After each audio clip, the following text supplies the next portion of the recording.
How to turn on or turn off show layout boundaries on Samsung Galaxy S26 Ultra. So let's start the video. First of all, go to app library. Now here, so click on settings app. Now in setting, scroll down to and click on developer option. So after click on developer option, scroll down and search layout bound from here. Scroll down and click on quick setting developer tools.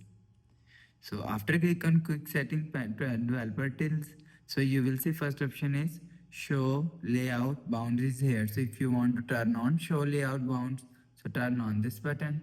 So after turn on this button, you will see show layout boundaries turn on. So if you want to turn off show layout bounds, so turn off this button. So after turn off this button, you will see show layout boundaries turn off. So you will turn on or turn off show layout bound from here. So after the process, go back to home screen, refresh phone. So that's how you can turn on or turn off show layout boundaries on Samsung Galaxy S26 Ultra. So if you like the video, please subscribe. Thanks for watching.